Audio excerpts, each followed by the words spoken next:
यदि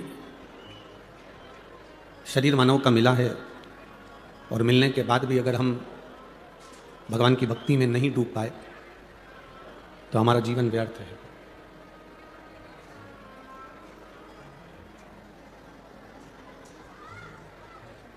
जिसकी नाक कट गई हो और वो सुनार की दुकान पर जाकर नाक है ही नहीं, पूरी की पूरी नाक ही कट गई, और वो सुनार की दुकान पर जाकर बैठ जाए और कहे, पति कहे कि तुझे जो लेना है ले ले, पूरा सुनार की दुकान तेरी है, तुझे जो पहनना हो वह पहन, चाहे हार पहन लो, कान में कुंडल पहन लो, सिर पर बिंदा पहन लो। जब शरीर पर नाक ही नहीं है तो श्रृंगार अच्छा लगेगा क्या? जम के बोलो जरा, लगेगा नहीं।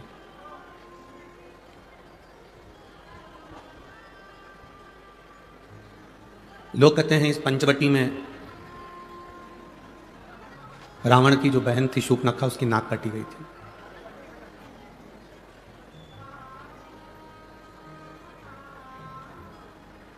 सुनार की दुकान पर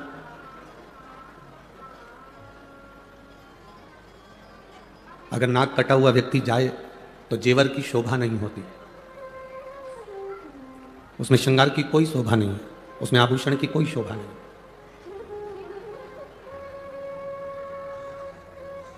सुनार की दुकान पर अगर शूर्पणखा जाकर बैठ जाए और शूर्पणखा कहे कि मेरा श्रृंगार कर दो, तो सुनार भी कह देगा कि तुम्हारा श्रृंगार नहीं कर सकता क्योंकि तुम्हारी नाक नहीं है, तुम्हारी नासिका नहीं है, तुम्हारी नाक नहीं है।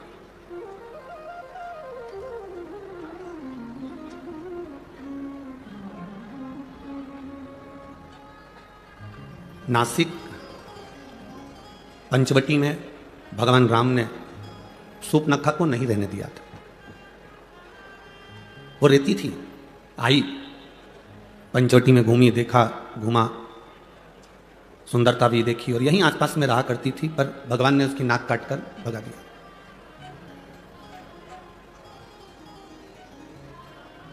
शूर्पणखा कौन? जिसके अंदर भगवान के प्रति प्रेम नहीं हो, जो भगवान को पहचान नहीं सकती हो, जो भगवान का भजन नहीं कर सकती हो, जो स्मरण नहीं कर सकती हो, जो कभी मंत्र का जाप ना करे, जो कभी स्मरण ना करे, जो कभी भगवान की अविरल भक्ति में ना डूबी हो, वो शूर्पणखा को भगवान ने नाक काटा और भगा दिया। नाक काटी मतलब जब जो भगवान का भजन करने नहीं जाता, जो स्मरण करने नहीं जाता, जो मंत्र जाप करने नहीं जाता, जो कभी भगवान के सत्संग में नहीं जाता, और उस व्यक्ति को बार बार कोई कहता है कि अपने गांव में कथा हो रही है, नासिक में कथा हो रही है, चलो शिव महापुराण की कथा सुनने चलो, और वो नहीं जाए तो लोग कह देते दिन भर घर में बुक रहती है, व्यस्त रहती है, थोड़ा सा जाया करो, सत्संग किया करो।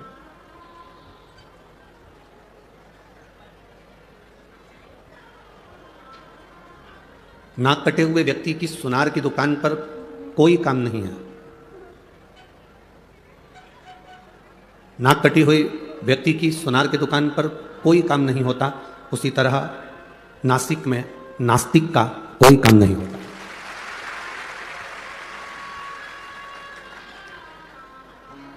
अगर गोदावरी के तट पर आप रह रहे हैं, नासिक की पवित्र भूमि पर आप रह रहे हैं, इस कपालेश्वर महादेव त्र्यंबकेश्वर बाबा की इस पवित्र भूमि पर, इस रज पर आप निवास कर रहे हैं, तो आपका भाव परमात्मा के प्रति होना चाहिए और वो भी शुद्ध होना चाहिए। उसमें दिखावे का कोई काम ना हो आपका, कोई भ्रमित होने का कार्य ना हो आपका। सोमनाथ जी में रहने वाले गुजरात के भाई इतने खुश होते हैं कि हम सोमनाथ जी की धरा पर रह रहे हैं।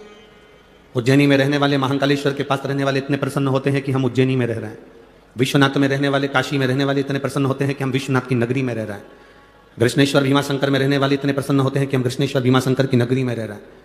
नागेश्वर में रहने वाले नागेश्वर को देखकर प्रसन्न होते हैं, केदारेश्वर में रहने वाले केदारेश्वर को देखकर प्रसन्न होते हैं, रामेश्वर में रहने वाले रामेश्वर को देखकर प्रसन्न होते हैं, मल्लिकार्जुन में रहने वाले मल्लिकार्जुन को देखकर प्रसन्न होते हैं। पर 12 ज्योतिर्लिंग में जो प्रसन्नता है उससे 1000 ज्यादा गुना प्रसन्नता त्र्यंबक की भूमि में होना चाहिए, क्योंकि मैं ब्रह्मा विष्णु और महेश तीनों हूं। सारे 12 ज्योतिर्लिंग में केवल महेश भगवान शंकर विराजे हैं, पर केवल एक इस माँ गोदावरी का तट ऐसा है, ये भूमि ऐसी है नासिक की, जहां पर ब्रह्मा विष्णु और महेश तीनों एक साथ विराजे हैं। ये वो पवित्र है। ये वो पवित्र भूमि है जिसमें त्र्यंबकेश्वर बाबा विराजमान, जिस भूमि का मात्र स्पर्श दर्शन हमारे जीवन को सार्थकता देता। 12 ज्योतिर्लिंग का दर्शन करिए, सोमनाथ जाइए, मल्लिकार्जुन जाइए, केदारेश्वर जाइए, रामेश्वरम जाइए, उज्जैनी जाइए, विश्वनाथ जाइए, कृष्णेश्वर, भीमाशंकर जाइए। 12 ज्योतिर्लिंग का दर्शन करोगे, प्राण छूटने के बाद में शिव धाम मिलता है, कैलाश मिलता है। माइक बंद करो। 12 ज्योतिर्लिंग का दर्शन करते हो तो शिव धाम मिलता है, कैलाश मिलता है। पर 12 ज्योतिर्लिंग का दर्शन करने वाला व्यक्ति सारे ज्योतिर्लिंग का दर्शन करने के बाद जब त्र्यंबकेश्वर की पवित्र भूमि पर आता है और त्र्यंबक बाबा का जब दर्शन करता है तो उस व्यक्ति को केवल एक कैलाश नहीं मिलता, उसके सामने ऑप्शंस रख दिया जाता है कि आप ब्रह्मलोक में रहना चाहें, चाहे वैकुंठ में रहना चाहें, चाहे कैलाश पर रहना चाहें। यह आपकी मर्जी है, यह आपके ऊपर निर्भर करता है कि आपको कहां रहना। कहते हैं सारे ज्योतिर्लिंग के दर्शन कर कर अगर किसी के प्राण छूट जाते हैं तो उनका सत्कार सम्मान कैलाश पर होता है। पर मान लो जो व्यक्ति 12 ज्योतिर्लिंग का दर्शन नहीं कर पाया और एक त्र्यंबकेश्वर की पवित्र भूमि पर आ गया और त्र्यंबक बाबा का दर्शन भूल से भी अगर उससे हो गया तो जब उसके प्राण छूटते हैं तो ब्रह्मा और विष्णु उसके लिए फूल की पुष्प की रंगोली डालते हैं कैलाश धाम तक जाने के।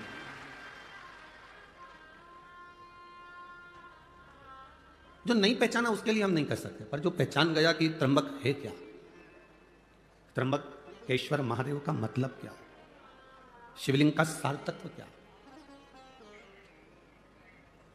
शंकर भगवान की अविरल भक्ति का फल क्या है। जो नहीं जाना वो अनजाना, जो जान गया वो ज्ञान। एक गंगा को भागीरथ बाबा लेकर आए थे और एक गंगा को गौतम ऋषि लेकर आए थे। एक गंगा भगवान शंकर की जटा से निकली, कलकल कर कर उत्तर में बह गई, और एक गंगा गौतम बाबा के कहने पर शंकर भगवान की जटा से निकली और दक्षिण का कल्याण कर कर बह गई। उस गंगा में और इस गंगा में कोई अंतर नहीं है, कोई भेद नहीं।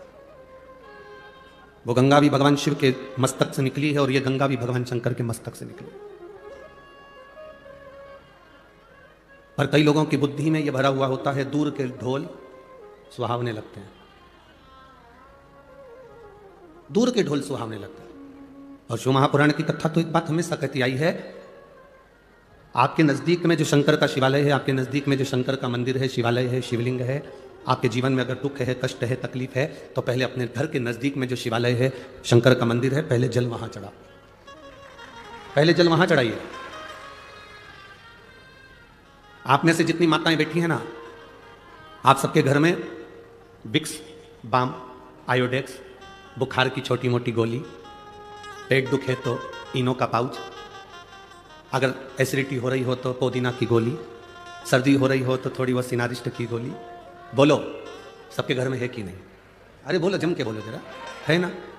पर यदि उस गोली से, उस दवाई से काम नहीं होता तो तुम क्या डायरेक्ट अपने बच्चों को दिखाने या डायरेक्ट अपने पति को या आपको दिखाने के लिए नासिका जाते हो? आते हो क्या? नहीं। पहले कहाँ जाते हो? अपने गाँव में, अपने नगर में, अपने शहर में, अपने क्षेत्र में, अपने घर के पास, अपने घर के नज़दीक में जो भी डॉक्टर रहता हो, भले वो छोटा डॉक्टर हो, बड़ा डॉक्टर हो, छोटी सी मेडिकल हो, बड़ी मेडिकल हो, छोटा सा दवाखाना हो, बड़ा दवाखाना हो, तुम जिस गांव में रहते हो, तुम्हारे को अगर तकलीफ होती है तो सबसे पहले प्राथमिक उपचार के लिए नज़दीक के दवाखाने जाते हो। बोलो सही है कि गलत है? जब नज़दीक के दवाखाने में काम नहीं होता, वहाँ से पट्टा पट्टी बांध दी जाती है और दवाई गोली दे के बॉटल लगाकर तुमको बड़े दवाखाना भेज दिया जाता है। समझ रहे हो ना सब? अरे बोलो तो, आ रही है ना समझ? पहले घर में तुमने बाम लगाया, विक्स लगाया, आइडेक्स लगाया, दवाई ले ली, घर में घर का उपचार नहीं हुआ, तब प्राथमिक उपचार के लिए अपने नज़दीक में गए, नज़दीक के स्वास्थ्य केंद्र पर। जब नज़दीक के स्वास्थ्य केंद्र में तुमको देखा करा, पट्टा पट्टी बांध के दवाई मवाई देकर तुम्हें बड़े स्वास्थ्य केंद्र भेज दिया, बड़े हॉस्पिटल भेज दिया। बड़े हॉस्पिटल कब गए हो? बाद में। पहले घर का इलाज करा, फिर अपने मोहल्ले में जो डॉक्टर थे, जो दवाखाना था, उसका इलाज करा, प्राथमिक इलाज करा, फिर बड़े दवाखाने।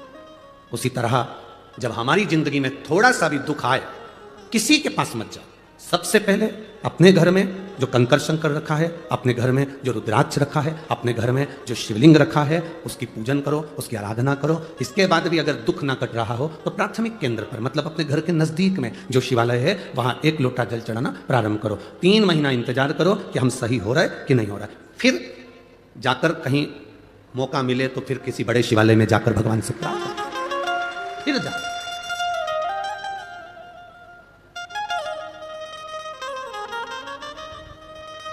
ब्रह्म में नहीं पढ़ना। कोई तुमसे कह दे वहां चले जाओ, वहां से भभूति मिल रही है, वो भभूति तुम्हें ठीक कर देगी। कोई तुमसे कह दे वहां चले जाओ, वहां से नरियल मिल रहा है, नरियल तुम्हें ठीक कर देगा। कोई तुमसे कहे कि वहां चले जाओ, वहां से एक बेल मिलेगी, गले में बांध लेना, तुम ठीक हो जाओगे। कोई तुमसे कहे तुम वहां चले जाओ, वहां जाकर तुम ठीक हो जाओगे। ना ना, पहले अपने घर में जो शिवलिंग है, अपने पड़ोस में, अपने आसपास में जो शंकर का स्वरूप है, उसको भजो। हम शिव महापुराण की कथा में एक बात करते आए हैं, आज फिर कर रहे हैं। आपको भीड़ बढ़ाने जाने की जरूरत नहीं है। कथा करवाने वाले टेंट लगा के, कल भी बहुत टेंट लगाया, आज भी बढ़ाएंगे। टेंट लगा के परेशान हो जाते हैं आप लोग, इतनी संख्या में आ जाते हो कि टेंट वाला पहले ही हाथ ऊंचा कर देता है, हमारे पास बिल्कुल नहीं है, हमारे पास है ही नहीं। हमारा तो निवेदन है, पहले आप घर में टीवी पर जब कथा है आसन लगाकर सुनो, दिल से बाबा से प्रार्थना करो। जिस दिन बाबा आपकी झोली में खुशियां भर दे, उस दिन शिव महापुराण की कथा में जाकर बैठ जाओ। कथा का स्तर एक पत्र आया है,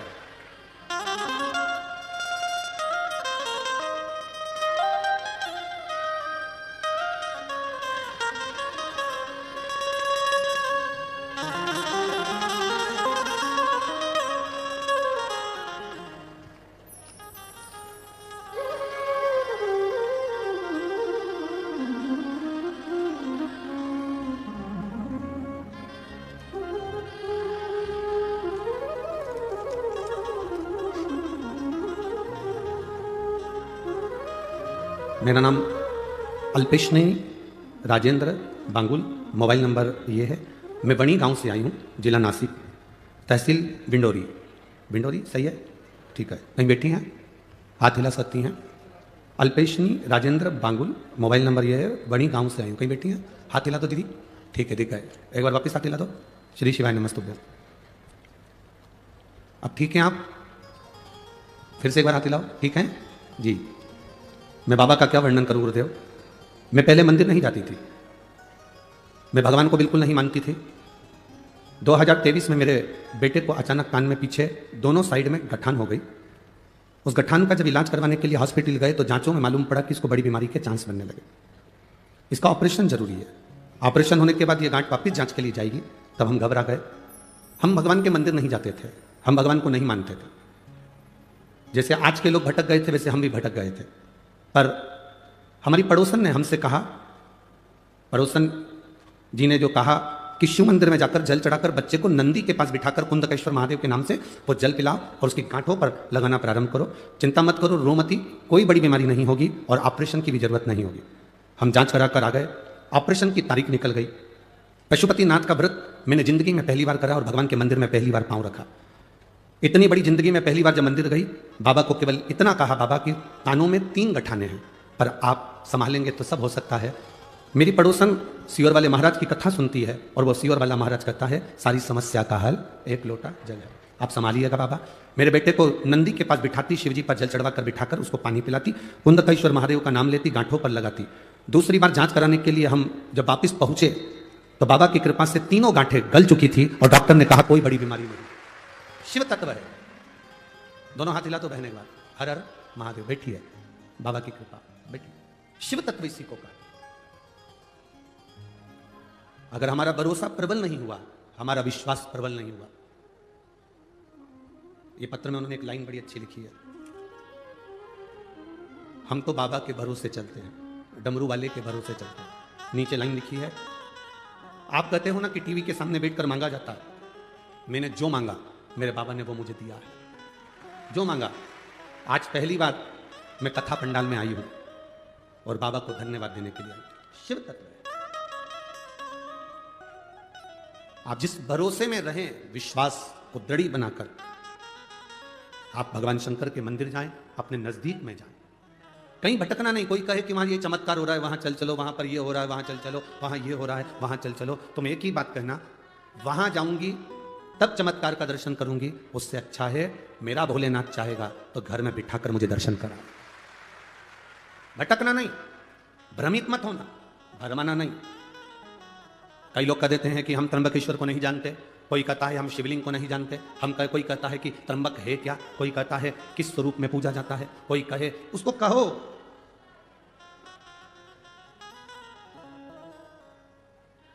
जो माता का दूध पीकर पैदा होता है, जो माता का दूध पीकर बड़ा होता है, वो कभी महादेव पर उंगली नहीं उठाता। जो बोतल का दूध पीकर पैदा होता है वो महादेव पर उंगली उठाता है। सनातन धर्म पर, इस राष्ट्र पर उंगली उठाने वाला वही व्यक्ति होता है जो थैली का और डब्बे का और बोतल का दूध पीकर बड़ा होता है। जो मां का दूध पिया होता है वो कभी उंगली नहीं उठाता। भारत की एक एक माता संस्कार की जननी है। जो अनसुईया मैया ब्रह्मा विष्णु महेश को बच्चा बना देती है, जो मां जानकी लंका की उस रावण की उस अशोक वाटिका में बैठकर भी एक घास के तिनके को हाथ में तोड़कर अपनी रक्षा कर लेती है। अरे दुनिया के लोग हंसते हैं, कहते हैं एक छोटा सा घास का तिनका, रावण उससे डर गया। रावण छोटा सा घास का तिनका। जब रावण आता था तो सीता उस रावण के सामने वो घास का तिनका हाथ में रखकर बैठ जाती थी और रावण उस घास के तिनके से डरता था। घास के तिनके से रावण डरता था। ऐसा क्या था घास के तिनके में? घास के तिनके में ऐसा क्या था? सीता मैया पृथ्वी से जन्म ली है, मां जानकी भूमि से पैदा हुई है, और घास भी जम के बोलो जरा, भूमि से पैदा हुआ। तो घास सीता जी का कौन हुआ? जम के बोलो जरा। भाई, एक नारी अपने पति के साथ जाती है तो भी उसको भय लग सकता है, और एक नारी जब अपने भाई के साथ जाती है तो कोई भय नहीं लगता। नारी को भय पति के साथ भी हो सकता है, उसके मित्रों के साथ भी हो सकता है, देवर जेठ के साथ भी हो सकता है, सास ससुर के साथ भी हो सकता है, पर नारी को, स्त्री को भय अपने भाई के साथ कभी नहीं हो सकता, अपने भाई के साथ नहीं हो सकता। इसलिए सीता जी घास के तिनके को तोड़कर अपने पास में रख लेती थी, और सीता जी को यह ज्ञान था कि मैं भूमि से हुई हूं, ये भूमि से घास हुआ है, ये मेरा भाई है, और जब तक मेरा भाई मेरे साथ में है तब तक रावण निगाह उठाकर नहीं देख सकता। ये मेरा भाई मेरे साथ में है, रावण की इतनी सामर्थ्यता नहीं कि मुझे निगाह उठाकर देख ले, क्योंकि मेरा भाई है।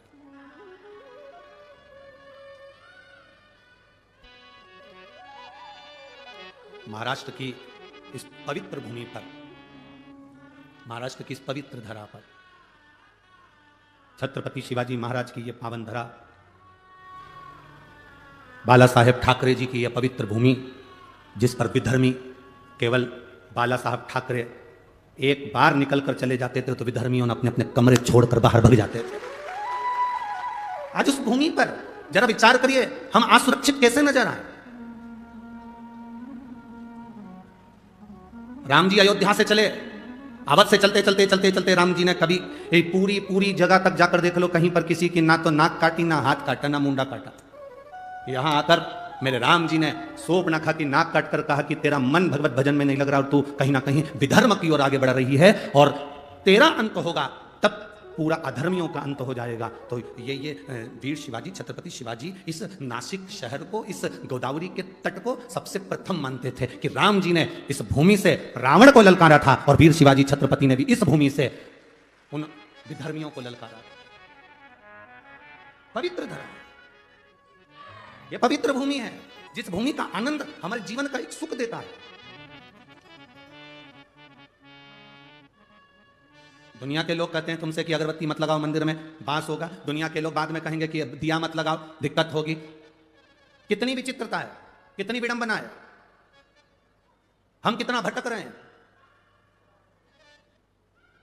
भगवान की भक्ति से हम दूर होते चले जा रहे हैं। आज का व्यक्ति मेहनत करना नहीं चाहता, और शिव महापुराण की कथा कहती है कर्म प्रधान है। शिव पुराण की कथा कहती है कर्म पूरा करो। इस व्यासपीठ पर बैठकर आज तक हमने ये बात नहीं कही होगी आपसे कि आप हमारे पास में आके बैठना, हम तुमको कहीं से गड़ा हुआ धन निकाल कर दे देंगे, या आप हमारे पास आना, हम तुमको रोग मुक्त कर देंगे, हमारे पास आना तुम्हारा दुख मिट जाएगा। ये कभी आज तक नहीं कहा इस व्यासपीठ से, क्योंकि हमको अगर दुख आता है तो हम भी महादेव की शरण जाते हैं, आपको भी दुख आए तो महादेव की शरण जाए। राम जी की जिंदगी में दुख आया, वो महादेव की शरण में गए। भगवान कृष्ण की जिंदगी में दुख आया तो महादेव की शरण में गए। 16,108 रानियां भगवान कृष्ण की थी और एक भी संतान नहीं थी। तब गर्गाचार्य बाबा से कहकर शिवलिंग का पूजन करा, एक एक रानी के साथ 11-11 दिन तक। 1 लाख से ज्यादा भगवान कृष्ण के घर में संतान की प्राप्ति हुई शिव की कृपा से। ऐसा कोई बता दो देव हो, ऐसा कोई असुर का नाम ले लो जो शंकर की आराधना ना करा। रावण शिव की आराधना करते थे, कंस शिव की आराधना करते थे, महिषासुर शिव की आराधना करता था, तारकासुर शिव की आराधना करता था, जटासुर शिव की आराधना करता था। ऐसा कोई असुर बताओ जो शंकर की आराधना ना कराओ। ऐसा कोई देवता बताओ जिसने शिव की आराधना ना करी हो। तुम सोमवार का व्रत करो ना करो, तुम मंगलवार का व्रत करो ना, तुम जिस व्रत को कर रहे हो, अगर लक्ष्मी जी की पूजन कर रहे हो, शुक्रवार का व्रत कर रहे हो, तुम कृष्ण भगवान की पूजन कर रहे हो, तुम राम भगवान की पूजन कर रहे हो, तुम देवी जी की पूजन कर रहे हो, तुम दत्त की पूजन कर रहे हो, तुम हरिविठल की पूजन कर रहे हो, तुम पांडुरंगा की पूजन कर रहे हो, तुम गोदावरी की पूजन कर रहे हो, तुम गंगा की पूजन कर रहे हो, तुम गौमाता की पूजन कर रहे हो, तुम वृक्ष लता पत्र की पूजन कर रहे हो, तुम संसार में किसी की भी पूजन करो, पूजन का फल जब दिया जाता है तो उस लिस्ट को, उस फाइल को पहले देवाधिदेव महादेव के पास भेजा जाता है और महादेव उस फाइल को स्वीकृति देते हैं, तब उस फल को दिया जाता है। ऐसा कोई फल नहीं जो भगवान शंकर के बिना आपको मिल जाए। शिव के बिना कोई फल नहीं मिलता, शंकर के बिना फल की प्राप्ति नहीं होती। एक लड़के ने अपनी मां से कहा, मां तू कह रही थी कि पंडाल में बैठकर कथा सुन लो तो उससे फल प्राप्ति होती है, तो मां ने अपने बेटे से कहा मेहनत भी करना पड़ेगी। सियोर वाला महाराज कहता है अपना कर्म पूरा करना पड़ेगा। एक बेटा लिखा,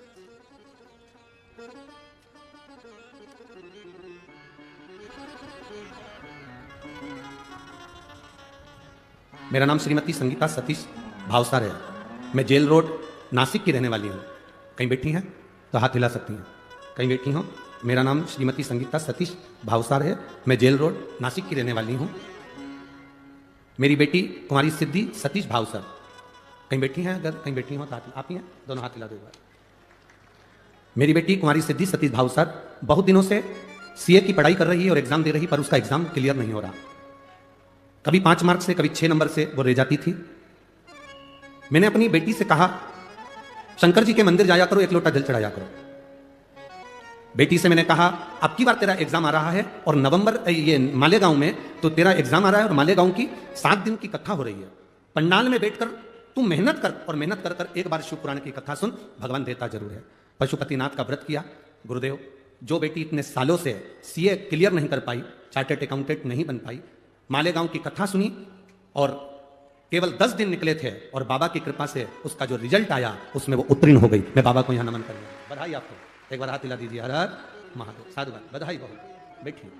शिव तत्व इसी को कहते हैं। अपनी मेहनत पूर्ण करो, अपने कर्म के प्रति जागरूक रहो। कोई तुमसे कह दे मेरे पास आ जाओ मैं गड़ा हुआ धन दे दूंगा, कोई तुमसे कहे मेरे पास आ जाओ मैं तुम्हें ये दे दूंगा, कोई कहे ऐसा कर दूंगा कि तुम्हारी जिंदगी में दुख नहीं आएगा, तो विश्वास मत करना कि जिंदगी में दुख नहीं आएगा। पृथ्वी पर आने के बाद तो राम जी के भी जीवन में दुख आया, पृथ्वी पर आने के बाद तो भगवान कृष्ण की जिंदगी में भी दुख आया, पृथ्वी पर आने के बाद जो जन्म लिया उसकी जिंदगी में दुख जरूर आया है। तो ऐसा संसार में कोई नहीं जन्मा जिसको दुख नहीं आएगा। पर इतना जरूर है, राम जी ने शंकर को भजा, दुख कटा, भगवान कृष्ण ने शिव को भजा, दुख कटा। उसी तरह आप और हम भी अगर शंकर को भजेंगे तो दुख जरूर कटेगा, ये निश्चित है, ये पक्का है। दुख कटने का साधन है शिव, दुख कटने का साधन है भगवान शंकर की अविरल भक्ति। ओ भोला सब दुख काटो। जब आप और हम 5 बार श्री शिवाय नमस्तुभ्यम कहकर जब स्तुति गाते हैं तो उसमें कहते हैं, हम ये नहीं कहते कि आपका दुख कौन सा है, आप तो जो दुख है हम हमारे बाबा से प्रार्थना करते हैं, भोला सब दुख काटो भारा। इस स्तुति को करने के लिए जितने लोग आस्था चैनल पर कथा सुनते हैं, जितने लोग टीवी पर कथा सुनते हैं, जितने लोग मोबाइल पर कथा सुनते हैं, जितने पंडाल में कथा सुनते हैं, बाबा से यही मंत्र का जाप करने के लिए और स्तुति करने के लिए आते हैं कि बाबा मेरे जीवन का जो दुख है वो कटे, वो कटे। और तू है तो कटेगा। कोई असुर, कोई गंधर्व, कोई देवता,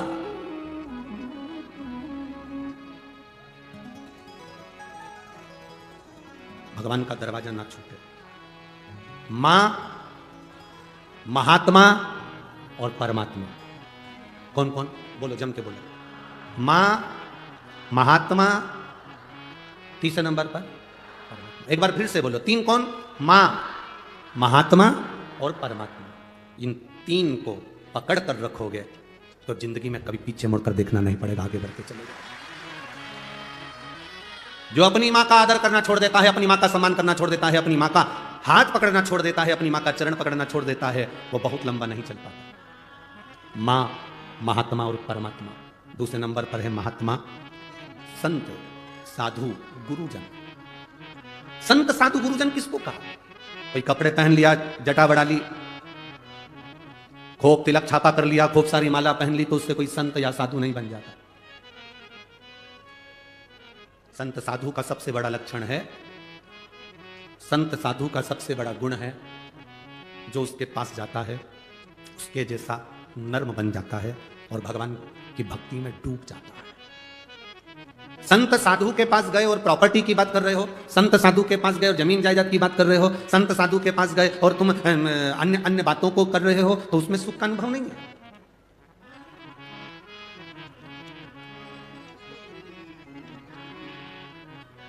दुनिया में जितने मरते हैं वो सब वैकुंठ जाते हैं कि नरक जाते हैं? अरे बोलो, जम के बोलो। अरे बोलो तो जम के। कोई तुम्हारा पैसा खाकर मर गया, कोई तुम्हारा 5-10 लाख रुपए प्लाट का लेकर मर गया, कोई तुम्हारी जमीन का टुकड़ा लेकर मर गया, कोई तुम्हें दुख देकर मर गया, तो वो वैकुंठ जाएगा कि नरक जाएगा? है नरक जाएगा, ये तुम कह रहे हो। पर उसके मरने के बाद उसके परिवार वाले जब वो पत्रिका छपवाते हैं, कार्ड, उस कार्ड में उसका जो नाम लिखा रहता है उसमें तो लिखा रहता है स्वर्गवासी, उस कार्ड में कहीं लिखा है नरकवासी।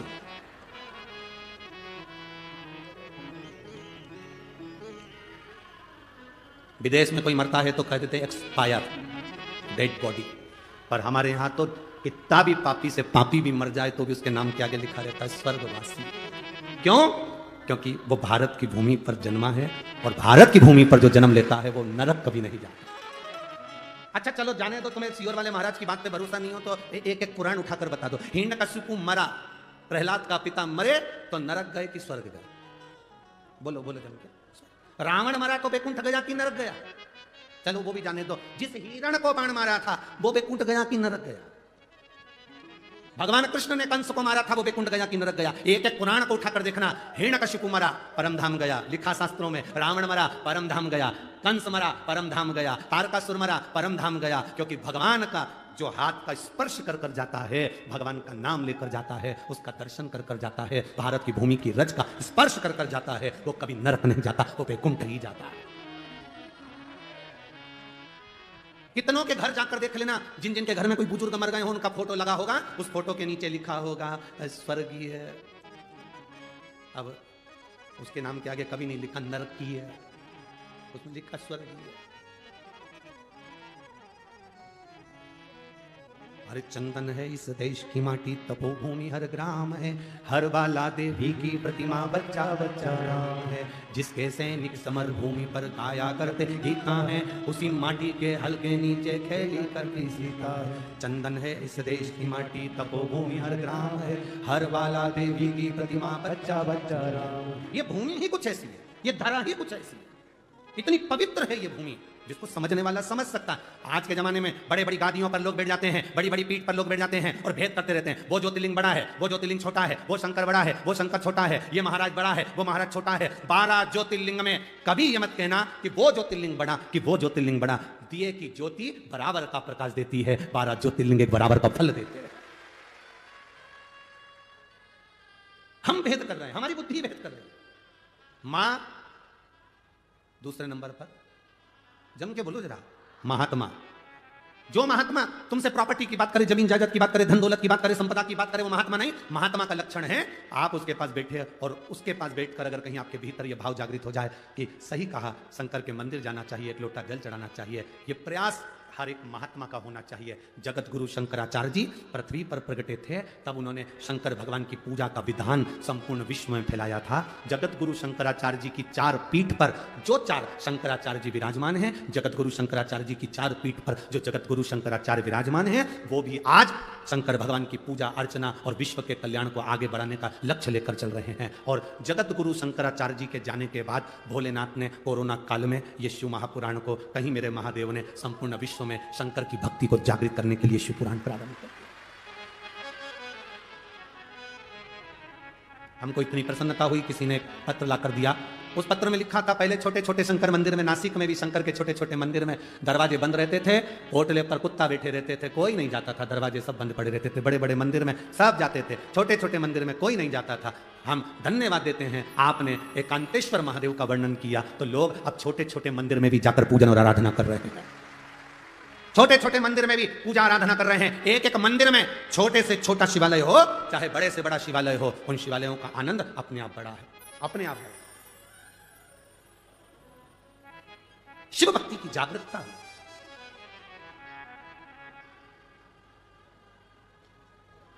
और अपने देश को, किसी भी देश को जब नष्ट करना होता है तो सबसे पहले उसकी संस्कृति को नष्ट किया जाता है।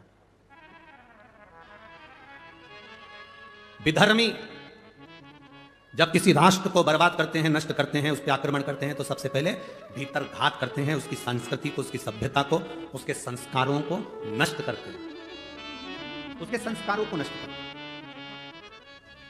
उसकी संस्कृति को नष्ट करते हैं। और आप सबको मैं धन्यवाद देता हूं, शिव महापुराण के माध्यम से आप लोगों ने जो शंकर के मंदिर में जल चढ़ाना प्रारंभ करा, इस भारत की संस्कृति को फिर आगे बढ़ा दिया। अब बर्बाद नहीं हो सकता। राष्ट्र फिर मजबूत हो गया, सनातन धर्म फिर मजबूत हो गया। धर्म की जय हो, अधर्म का प्राणियों में और विश्व का फिर सनातन धर्म मजबूत हुआ है जब आप लोग भगवान के देवालय शिवालय तक जा रहे हैं। दुनिया में जितनी कथाएं होती हैं उसमें बूढ़ी बूढ़ी माताएं ज्यादा जाती हैं, पर शिव महापुराण की कथा केवल एक ऐसी है जिसमें बूढ़ी माताएं तो कम मिलती हैं, पर युवान माताएं, युवान भाई, युवान बहनें ज्यादा रहते हैं। ज्यादा बुजुर्ग माताएं तो बेचारी ग्राउंड के अंदर ही नहीं घुस पाती है। गाड़ी बहुत दूर रोक दी जाती है तो अंदर कैसे जाए, बोलो सही है कि गलत है? तो बूढ़ी माताएं तो पहले ही मना कर देती, बाहर से नहीं चला जाए, घोड़ा दुख है, मैं नहीं चला, मैं से नहीं चला। तो युवान युवान बहुएं, बेटियां, मेरी माताएं, मेरी जीजियां, मेरे जवान जवान जीजा होन, मेरे बेटे, मेरी बहनें इस कथा में आकर जब बैठती हैं, यहाँ से जो ग्रहण करती हैं वो लेकर जाती हैं और अपने बच्चों को वो संस्कार देती हैं। एक लोटा जल पकड़ाकर मंदिर भेजती है, वो गौरव उत्पन्न होता है, वो सुख उत्पन्न होता है, वो आनंद की अनुभूति होती है। अपने संस्कार, अपनी संस्कृति का सुख हो। माँ, महात्मा और परमात्मा, इन तीन को कभी मत छोड़ो। परमात्मा का दरवाजा, दुनिया के लोग कहें, कोई तुमसे कह दे भगवान शंकर को जल चढ़ाने से क्या मिलता है, आप कुछ मत बोलना, यहां से हमारे पास से ये पत्र ले जाकर दे देना। इस सारे पत्रों में और कुछ नीचे रखे हैं, जो तुमसे कहें कि शंकर जी को जल चढ़ाने से, बेलपत्र खाने से, बेलपत्र चढ़ाने से, समी पत्र चढ़ाने से, शंकर भगवान को शहद चढ़ाने से, शंकर भगवान का अनुमोदन करने से, श्री शिवाय नमस्तुभ्यम बोलने से क्या मिलता है, उनको ये पत्र ले जाकर देना, जिसमें उनका मोबाइल नंबर भी है, एड्रेस भी है। वो आपको बताएंगे कि शंकर की भक्ति से मिलता क्या है, शंकर से क्या प्राप्त किया जा सकता है। ब्रह्मा ब्रह्मलोक में रहते हैं, भगवान विष्णु वैकुंठ लोक में रहते हैं, पर मेरा महादेव इसी मृत्यु लोक में, कैलाश पर, पृथ्वी पर रहता है। इसी कैलाश पर, पृथ्वी पर रहता, मृत्यु लोक में। आप पुकारोगे वो तुरंत आएगा। जिस दिन आप समझ गए उस दिन जिंदगी का सुख आपके भीतर होगा। जिस गोदावरी के तट पर आप कथा सुन रहे हैं, जिस माता गोदावरी के तट पर सप्तशृंगी माता के इस पावन सानिध्य में, त्र्यंबकेश्वर बाबा के इस पावन सानिध्य में, कपालेश्वर महादेव के इस पावन सानिध्य में, काले राम जी के इस पावन सानिध्य में शिव महापुराण की कथा सुन रहे हो, इस पवित्र भूमि पर बैठकर अगर आप कथा का रसतत्व ग्रहण कर रहे हो तो ये विश्वास मानकर चलना कि भूमि ने अगर असुरों को दिया, राक्षसों को दिया, तो देवताओं को भी दिया है।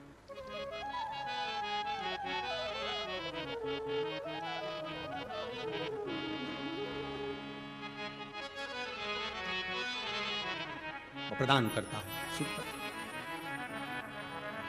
एक केवल किसी ने प्रश्न किया था कि सीहोर उन्होंने एक प्रश्न लिखकर भेजा था कि ये गौतम ऋषि के आने के बाद गोदावरी मैया का प्रागट्य हुआ। गौतम ऋषि के आने के बाद गोदावरी मैया का प्रागट्य हुआ है। जिसने प्रश्न किया वो अच्छे से एक बार स्कंद पुराण पढ़ना, ब्रह्म वैवर्त पुराण पढ़ना, अच्छे से लिंग पुराण का स्मरण करना। आपको ज्ञात होगा स्कंद पुराण के अंदर कि ये गोदावरी केवल गौतम बाबा के बाद की नहीं, ये गोदावरी तो गंगा है, और गंगा केवल गौतम ऋषि के सम्मुख में तो इस गंगा का नामकरण हुआ है, बाकी के गंगा तो महादेव के विदल, इस गोदावरी तो बहती रही है। गोदावरी तो बहती रही है। क्या गौतम बाबा ने इस गंगा को बुलाया? गंगा का नामकरण गौतम बाबा ने करा। ये तो अविरल गंगा है गोदावरी, एक युग में नहीं, कई युगों से बहती आ रही है, कई युगों से। तो उस कई युगों से एक कथा थी है, आप लोगों ने सुना होगा। महिषासुर एक असुर था, सुनिए कथा, जम के बोलो जरा, सुनिए ना महिषासुर की। किसने मारा था उसको? महिषासुर का वध किसने किया था? मां दुर्गा भवानी ने। उसका नाम क्या हो गया था फिर? महिषासुर मर्दनी, मां जगतजननी दुर्गा। महिषासुर की एक बहन थी। देव दीपावली शिव महापुराण की कथा सुन रही, बड़े भाव से सुनना। महिषासुर की एक बहन थी जिसका नाम था महिषी। क्या नाम था उसका? महिषी। अब महिषासुर मर गया, महिषी अकेली रह गई, और महिषासुर का संहार स्वयं जगदम्बा ने, दुर्गा भवानी ने करा। और तेरे भक्त जनों पर माता भीड़ पड़ी है भारी, और दानव दल पर टूट पड़ो मां करके सवार। सो सिंहों से तू बलशाली, अष्ट हो जाओ वाली, दुखी हो गए दुख आरे। ओ मैया हम सब उतारे तेरी आरती। माता के कितने हाथ हैं? फिर से बोलो जम के। तेरे भक्त जनों पर माता वीर पड़ी है भारी, दानव दल पर टूट पड़ो मां करके सिंह सवारी। सो सिंहों से तू बलशाली, अष्ट हो जाओ वाली। कितनी भुजा? 8। देवी जी की 8 भुजा क्यों होती है? भगवान शंकर की 4 भुजा, भगवान नारायण की 4 भुजा, द्वारकाधीश की 4 भुजा, तिरुपति बालाजी की 4 भुजा, 4 भुजानाथ की 4 भुजा, सत्यनारायण भगवान की 4 भुजा, दत्त भगवान की 4 भुजा, और देवी की 8 भुजा। शंकर भगवान, नारायण भगवान, विष्णु भगवान, इनके 4 हाथ, 4 बेटों को अपनी उंगली पकड़कर चलना सिखाते हैं। 4 बेटे कौन से? ब्राह्मण, क्षत्रिय, वैश्य और शूद्र। ये 4 बेटों को मेरे भगवान ने अपने 4 हाथ से पकड़ कर रखा है। पिता अपने बेटे को एक हाथ से पकड़ता है, पर मां अपने बेटे को एक हाथ से नहीं पकड़ती है, मां अपने बेटे को 2 हाथ से पकड़ती है। इसलिए 4 बेटों को लिए मां ने 8 हाथ लिए। 4 बेटों को संभालने के लिए मां भवानी दुर्गा ने अपने 8 हाथ धारण करें। एक बेटे को 2 हाथ से संभालती है, ब्राह्मण को 2 हाथ से संभाला तो क्षत्रिय को 2 हाथ से संभाला, वैश्य को 2 हाथ से संभाला तो शूद्र को 2 हाथ से संभाला। वो तो भारत का विभाजन करने वाले, सनातन धर्म को तोड़ने वाले ये विधर्मी आज के जमाने में कहते हैं कि ब्राह्मण ऐसा, क्षत्रिय वैसा, वैश्य वैसा, शूद्र वैसा, सब केवल अपनी वोट की राजनीति करने के चक्कर में पूरे भारत के सनातनियों को बांटा जा रहा है। वोट की राजनीति करने के लिए भारत के सनातनियों को बांटे जा रहा है। पर कभी भगवान से जाकर कोई प्रश्न करे, मेरे चतुर्भुज भगवान तुम्हारे 4 हाथ, तिरुपति के बालाजी के 4 हाथ, कभी लक्ष्मी नारायण के 4 हाथ, भगवान विष्णु के 4 हाथ, दत्तात्रेय भगवान के 4 हाथ, मेरे भोलेनाथ के 4 हाथ, कभी उनसे पूछा जाए? क्योंकि पिता एक हाथ पकड़कर अपने बच्चों को चलाते हैं, एक हाथ पकड़कर पिता। और मां का फर्ज है, माता अपने बेटे को दोनों हाथों से उठाती है। मां अपने बेटों को दोनों हाथ, मां अपने बेटे को दोनों हाथ से संभालती है, क्योंकि वो मां है, वो माता अपने पुत्र को दोनों हाथों से संभाल ले। अब तेरे भक्त जनों को माता पीर पड़ी है भारी, और दानव दल पर, आप भी बोलिए, दानव दल पर टूट पड़ो मां करके सिंह सवारी। सो सिंहों से तू बलशाली, अष्ट हो जाओ वाली, दुखियों के दुख वारे। ओ मैया हम सब उतारे तेरी आरती। मां महिषासुर को मारने के लिए जब प्रगटी, मां ने जब महिषासुर का संहार करा, हमारे देवता कभी किसी जाति में किसी को नहीं बांटे। अगर जाति में बांटे हुए होते तो मेरे राम शबरी के दरवाजे पर जाकर झूठे बेर ना खाते, भिलनी के हाथ के वो झूठे बेर मेरे राम ना खाते। क्यों? अरे भक्तों के घर भी सांवरे जाते रहा करो, दर्शन के नैन बावरे दर्शन दिया करो। कहते हैं प्रेम से प्रभु छिलके भी खा गए, कहते हैं प्रेम से प्रभु छिलके भी खा गए।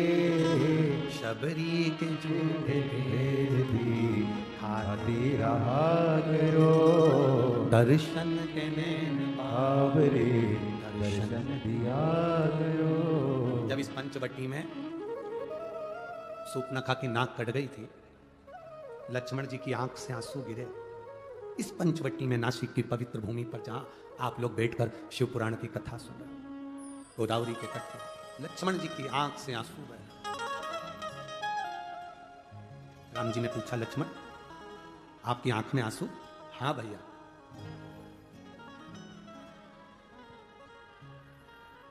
क्यों? किस लिए? कहा सूपनखा कुरूप हो गई, सुंदरता चली गई क्योंकि उसकी नाक चली कुरूप।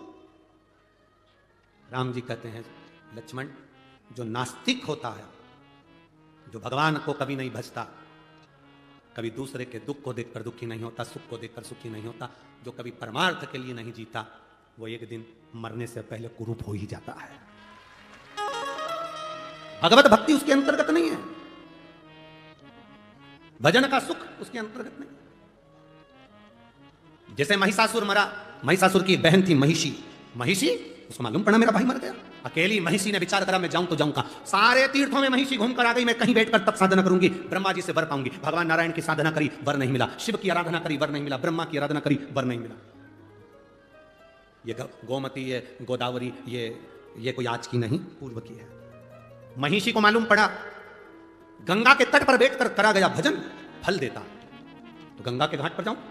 गंगा के घाट जाने लगी तो बीच में महिषी ने देखा कितना सुंदर उपवन वन, इतना सुंदर वन क्षेत्र, इतना सुंदर जगह देखकर महिषी यहां उतरी और उतरकर उसने ब्रह्मा जी का तप करना, साधना करना प्रारंभ करी। इस गोदावरी के जल का महत्व इतना है कि गंगा जी के घाट पर कोई तप करे तो 1000 वर्ष तक तप करता है तब फल मिलता है, और गोदावरी के तट पर बैठकर यदि मात्र 24 घंटे भी भगवान का नाम लेकर पुकार ले तो फल प्राप्त हो जाता है। बोल गोदावरी माता की। वो गोदावरी का तट अब महिषी को नहीं मालूम था, वो तो सुंदर वन, सुंदर उपवन, सुंदर जगह को देखकर, गोदावरी का तट देखकर महिषी उतर गई। महिषी उतर, सुंदर तट देखकर, सुंदर उपवन देखकर महिषी उतर। अब महिषी ने, उसको नहीं मालूम कि गोदावरी का महत्व क्या, राक्षस क्या जाने, असुर क्या जाने। गंगा जी के घाट पर 2 तरह के लोग स्नान करने जाते हैं। एक वो स्नान करने गए तो अपने पूर्वजों को पार लगाते हैं, और दूसरे वो स्नान करने के लिए जो जाते हैं उनका सामान चोरने के लिए आते हैं। बोलो सही है कि गलत है? जैसे ही तुमने कपड़े उतार कर सामान रख कर गंगा में लगाई डुबकी, तुम बोले हर हर गंगे, और उन्होंने कर दो तुम्हें नंगे, ले गए। अब तुम जाके थाने में रिपोर्ट कर रहे, देखो हम ना गोदावरी नहाने आए थे, हम तो गंगा जी नहाने आए थे, हमारा सामान कोई ले गया, मोबाइल ले गया, पर्स ले गया। अब जो गंगा ईमानदारी से नहाने आए थे, 2 तरह के लोग, एक गंगा नहाने आते हैं, एक चुराने आते हैं। नहाने वाला जब गंगा नहा रहा होता है तो देवता भी उसकी 71 पीढ़ी पर फूल बरसाते हैं कि तेरे परिवार वाले ने गंगा नहाकर तुझे पार लगा दिया। और जो गंगा के घाट पर चोरी कर रहा होता है उसकी भी 71 पीढ़ी को यमराज भैंसे की पूंछ से बांधकर रगड़ता है। देख, तेरे खानदान का व्यक्ति को चोरी करने के लिए दूसरी जगह नहीं मिली, गंगा के घाट पर चोरी कर रहा है, उसके बराबर पापी कौन? अरे ओ चोटों, दुनिया में सब जगह चोरी करो, पर जो तीर्थ है भारत की भूमि के, उसमें जाकर कभी चोरी मत करो, तुम्हारी 71 पीढ़ी भी तड़पती है, तुम्हारी 71 पीढ़ी भी तड़पती है कि कहां गंगा के घाट पर चोरी करने के लिए गया, कहीं दूसरी जगह नहीं मिली थी। 71 पीढ़ी को भोगना पड़ता है।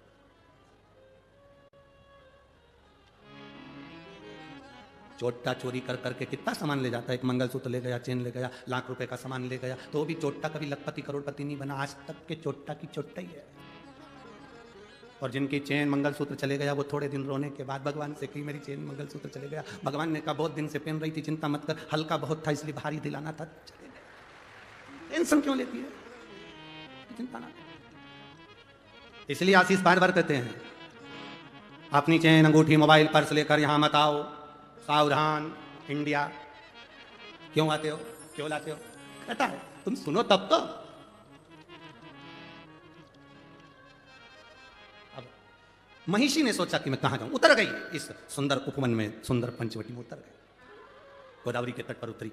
उसको नहीं मालूम कि मां गोदावरी की कृपा कितनी है, मां गोदावरी का करुणा कितनी है। जिसने शास्त्र नहीं पढ़ा, जिसने वेद नहीं पढ़ा, जिसने शास्त्रों का अध्ययन नहीं करा, वो कह सकता है कि शिवलिंग में क्या है, वो कह सकता है कि त्र्यंबक में क्या है, वो कह सकता है कि शंकर होते क्या है, वो कह सकता है गोदावरी का मतलब क्या है, वो कह सकता है सप्तशृंगी माता का मतलब क्या है। जिसने वेद शास्त्र पुराण पढ़े होते हैं वो समझता है कि गोदावरी के तट का महत्व क्या है, कपालेश्वर का महत्व क्या है, राम जी के नाम का महत्व क्या है, त्र्यंबक के नाम का महत्व क्या है। वो जानता है कि शिव महापुराण का महत्व क्या है। महिषी नहीं जानती थी कि मतलब क्या। वो तो बैठ गई। अब उसने सोचा मुझे स्नान करना है, स्नान करूं तो क्या करूं। पहली बार महिषासुर की बहन महिषी गई उपवन में बैठकर इस पंचवटी में गोदावरी का स्नान करी तो बड़ी सुंदर सी हो गई, सुंदर सी बनकर। अब महिषी का मतलब जानते हो ना तुम?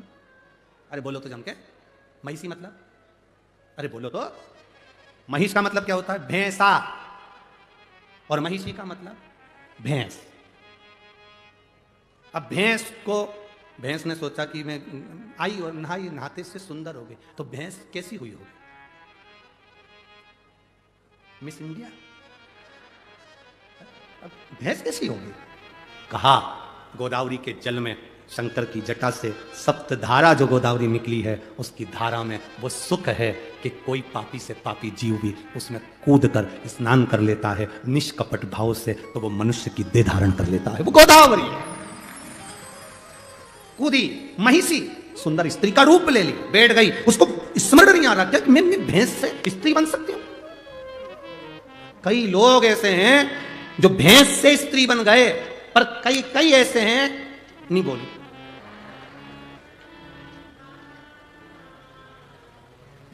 समझ गए, भैंस जैसे हो गए। भैंस के आगे कितनी भी बीन बजाओ वो नहीं सुनती।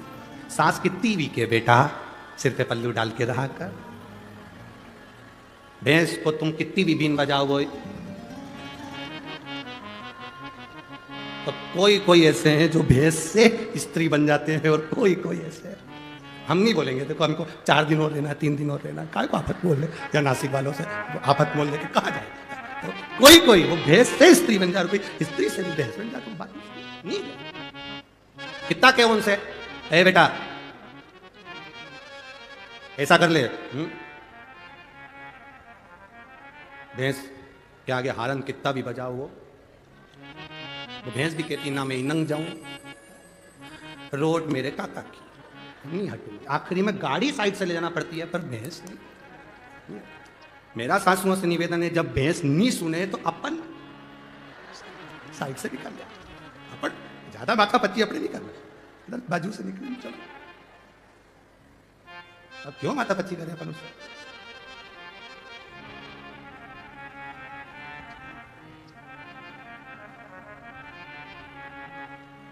देवा ओ महादेवा,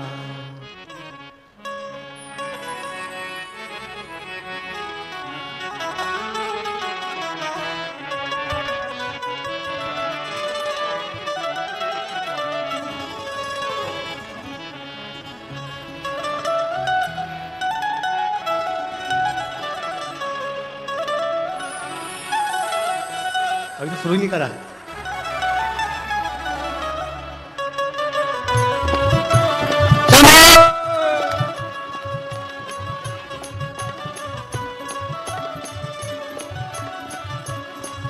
हे देवा महादेवा, हे देवा महादेवा, हे देवा महादेवा, ओ हे देवा महादेवा।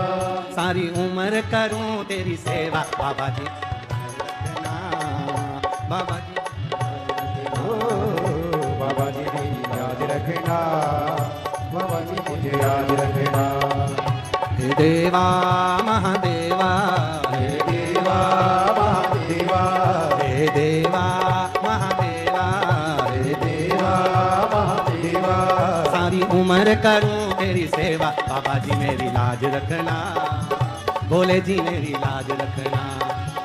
बाबा जी मेरी लाज रखना, भोले जी मेरी लाज रखना। बाबा जी मेरी लाज रखना, गुरु जी मेरी लाज रखना। बाबा जी मेरी लाज रखना, भोले जी मेरी लाज रखना। हे देवा महादेवा, हे देवा महादेवा, हे देवा महादेवा, हे देवा महादेवा। सारी उम्र करूं तेरी सेवा, बाबा जी मेरी लाज रखना, बाबा जी मेरी लाज रखना। बाबा जी मेरी लाज रखना, बाबा जी मेरी लाज रखना। जय हो।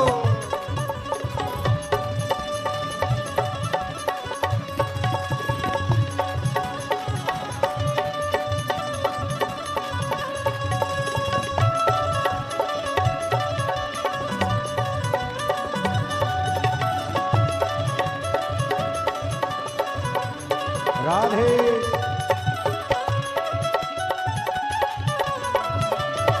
हरि बोल।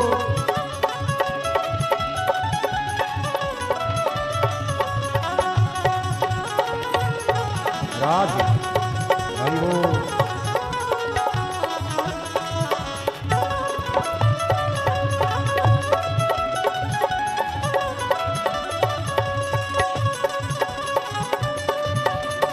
राधे चलो हरि बोल।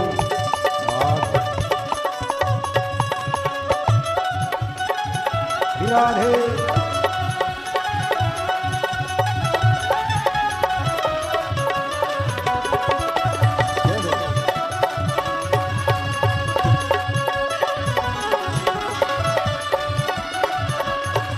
तेरी जटा से गंगा निकली, तेरी जटा से गंगा निकली, तेरी जटा से गंगा निकली, तेरी जटा से गंगा निकली। सब भगत लगा रहे होता, बाबा जी मेरी लाज रखना, गुरु जी मेरी लाज रखना। बाबा जी मेरी लाज रखना, भोले जी मेरी लाज रखना। हे देवा महादेवा, हे देवा महादेवा, हे देवा महादेवा, हे देवा महादेवा। सारी उम्र करूं तेरी सेवा, बाबा जी मेरी लाज रखना, भोले जी मेरी लाज रखना।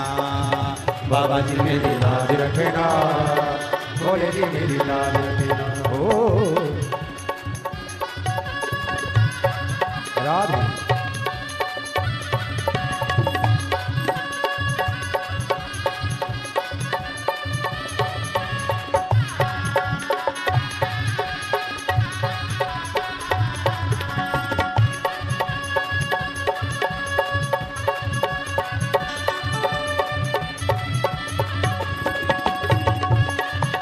राधे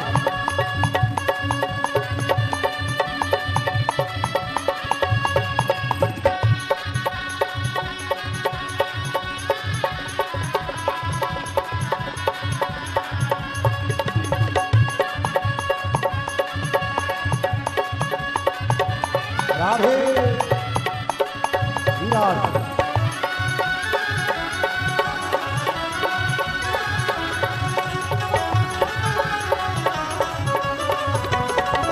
शंभो हरि बोल। जय हो। तेरे माथे पे चंदा विराजे, तेरे माथे पे चंदा विराजे, तेरे माथे पे चंदा विराजे, तेरे माथे पे चंदा विराजे। सब जगत करे उजियारा, बाबा जी मेरी लाज रखना, भोले जी मेरी लाज रखना। बाबा जी मेरी लाज रखना, भोले जी मेरी लाज रखना। हे देवा महादेवा, हे देवा महादेवा, हे देवा महादेवा, हे देवा महादेवा। सारी उम्र करूं तेरी सेवा, बाबा जी मेरी लाज रखना, भोले जी मेरी लाज रखना। बाबा जी मेरी लाज रखना, भोले जी मेरी लाज रखना।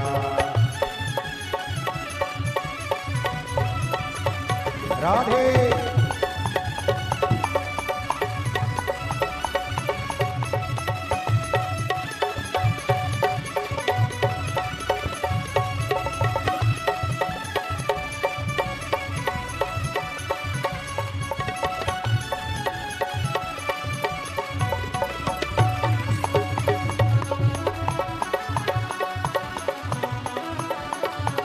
राधे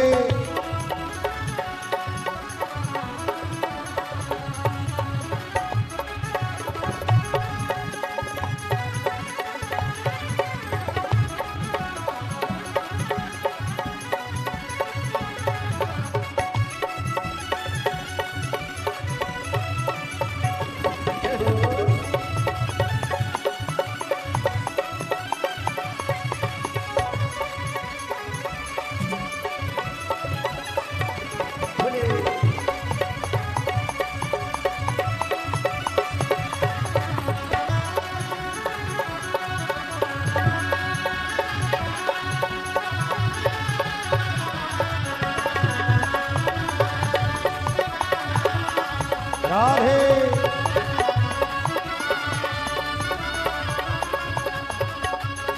तेरे संग में गौरा विराजे, तेरे संग में गौरा विराजे तेरे संग में गौरा विराजे, तेरे संग में गौरा विराजे अब आके दर्श दिखा दे, भोले जी मेरी लाज रखना, बाबा जी मेरी लाज रखना, ओ भोले जी मेरी लाज रखना बाबा जी मेरी लाज रखना ओ हे देवा महादेवा, हे देवा महादेवा हे देवा महादेवा, हे देवा ओ महादेवा सारी उम्र करूं तेरी सेवा, बाबा जी मेरी लाज रखना, बाबा जी मेरी लाज रखना, बाबा जी मेरी लाज लाज रखना बाबा जी मेरी लाज रखना ओ बाबा जी मेरी लाज रखना, भोले जी मेरी लाज रखना, बाबा जी मेरी लाज लाज रखना बोले जी मेरी लाज रखना बाबा जी मेरी लाज रखना,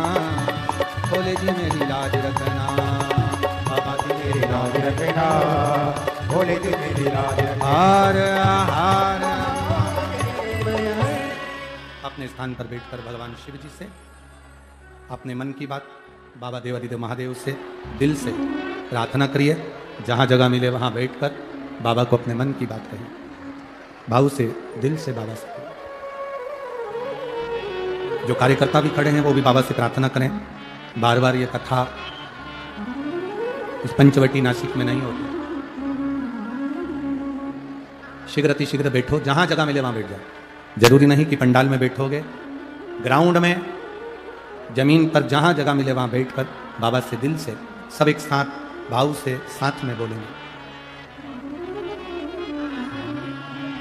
श्री शिवाय नमस्तुभ्यं, श्री शिवाय नमस्तुभ्यं, श्री शिवाय नमस्तुभ्यं, श्री शिवाय नमस्तुभ्यं, श्री शिवाय नमस्तुभ्यं। भोला सब दुख काटो मारा, ओ भोला सब दुख काटो मारा। शिव शंकर जपो तेरी माला, भोले बाबा जपो तेरी माला। भोला सब दुख काटो मारा, ओ भोला सब दुख काटो मारा। वेश है मंगल मंगलकारी, वेश है मंगल मंगलकारी। शमशान वासी हमारा, शमशान वासी हमारा। भोला सब दुख काटो मारा, ओ भोला सब दुख काटो मारा।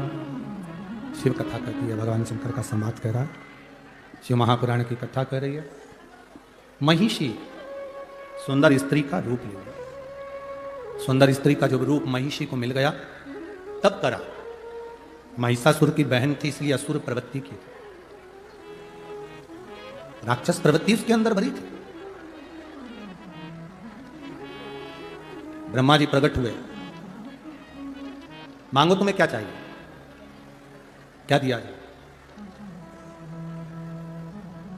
महिषी ने कहा बस मुझे अमर कर दो, मैं मरूं ना, मेरे प्राण ना छूटे। ब्रह्मा जी ने कहा ऐसा तो कभी हो नहीं सकता कि तुम्हारे प्राण नहीं जाएंगे, मरना तो पड़ेगा, प्राण तो जाएंगे। तुम और कुछ मांगना चाहो तो मांग सकते हो। और महिषी ने मन में विचार करा कि मैं मरूं ना, इसके लिए मैं करूं तो करूं क्या। असुर जो होते हैं, राक्षस जो होते हैं, वो मांगते बड़े विचित्र हैं। ऐसी चीज मांगते हैं जो कि जगत कल्याण की भी हो और खुद के उद्धार की भी। महिषी ने मांगा क्या? महिषी ने मांगा मुझे वर दीजिए, मैं मरूं ना। भगवान ब्रह्मा जी ने कह दिया अमर तो नहीं हो सकते, मरना तो पड़ेगा, तुम और कोई वर मांग लो। अगर मैं मरना ही है मुझे तो मुझे वर दो। शंकर भगवान और भगवान विष्णु के, शिव और विष्णु के द्वारा प्रकट उनकी संतान मुझे मारे। अब जरा विचार करिए, तारकासुर ने मांगा था कि शंकर भगवान की संतान मुझे मारे।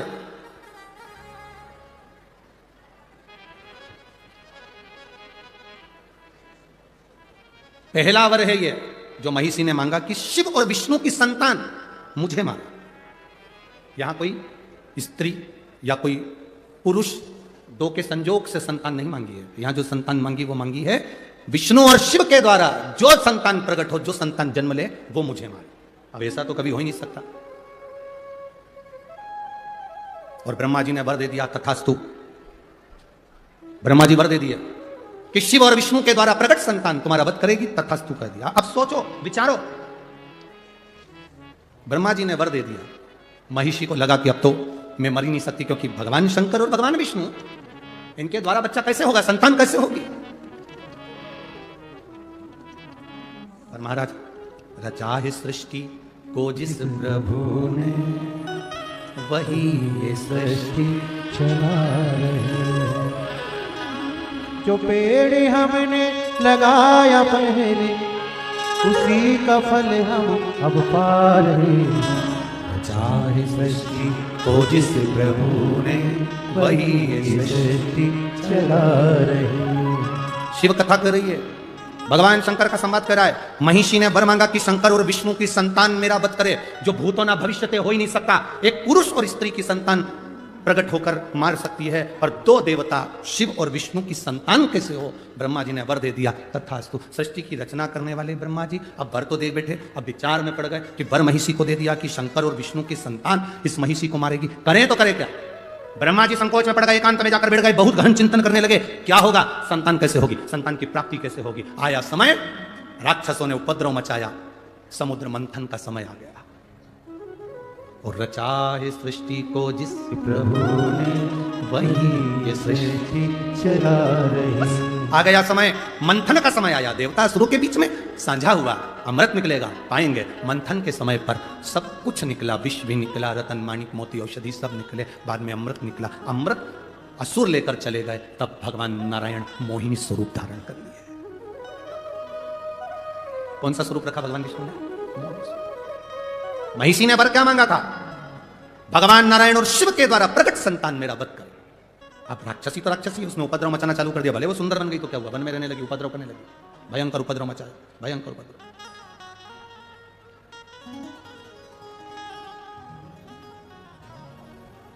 भयंकर उपद्रव। और जब उपद्रव करना प्रारंभ करा,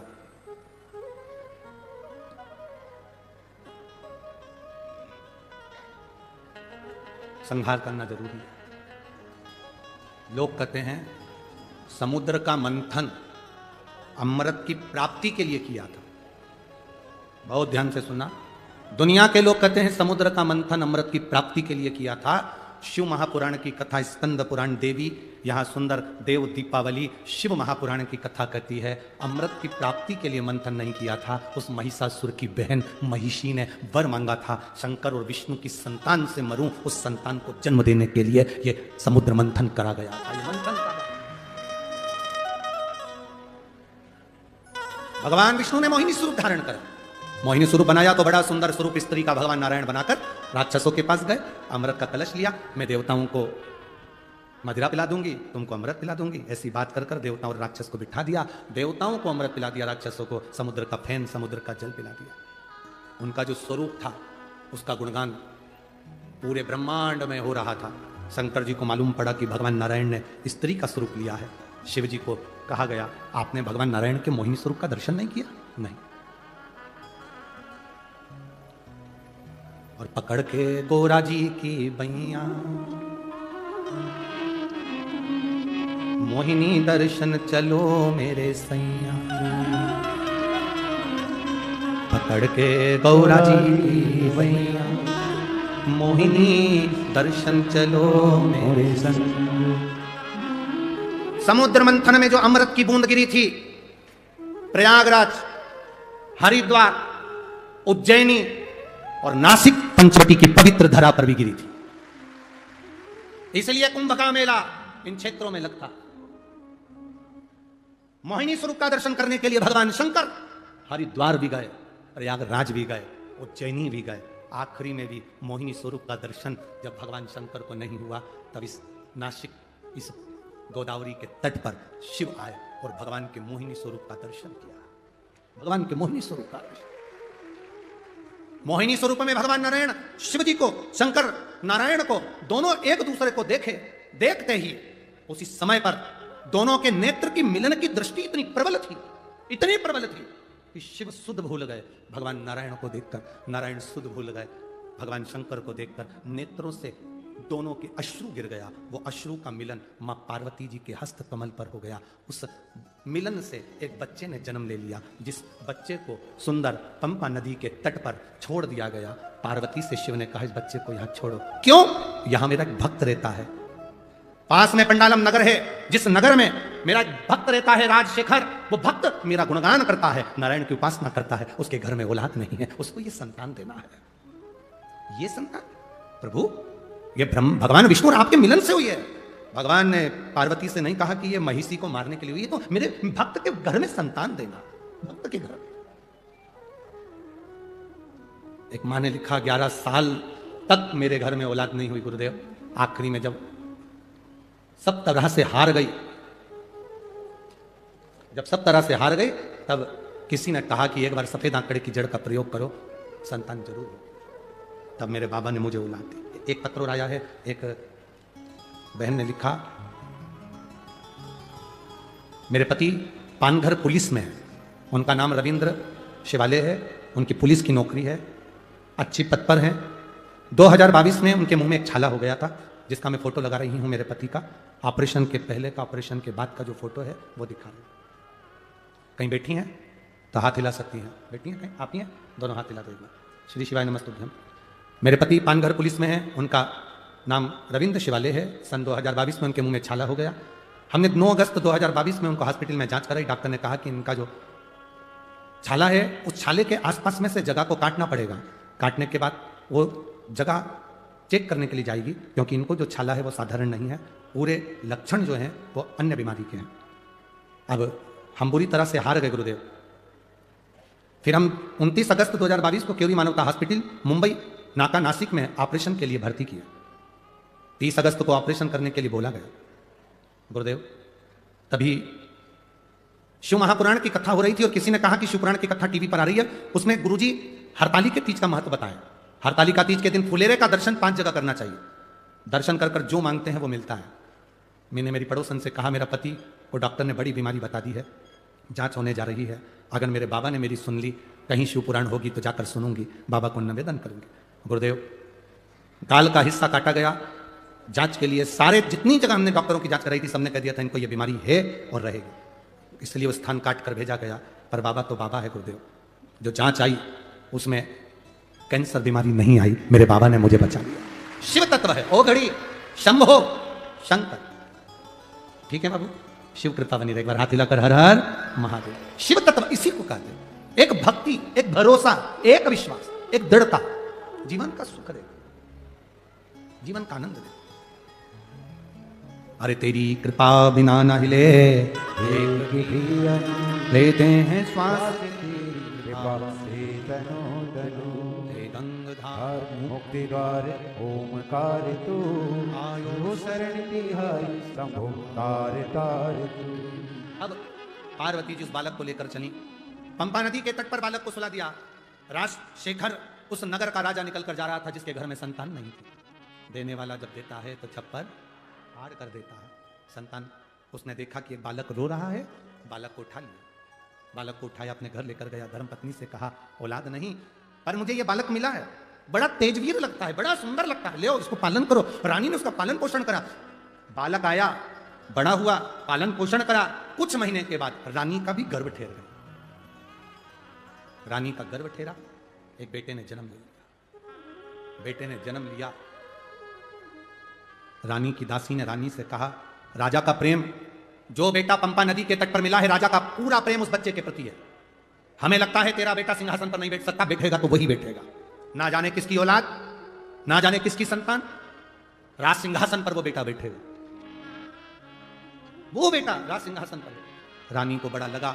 आज रानी मन में वियोग कर कर उसने सोच लिया, इससे तो प्राण त्याग दूं तो अच्छा। रानी अपने बच्चे को लेकर जंगल में चली गई। वन में जैसे गई, वन में जाते से इसको वो सुंदर स्त्री जो गोदावरी के तट से वर लेकर गई थी, शंकर और भगवान विष्णु के संतान मेरा वध करेगी, उस रानी को वो स्त्री मिल गई। क्या नाम था उसका?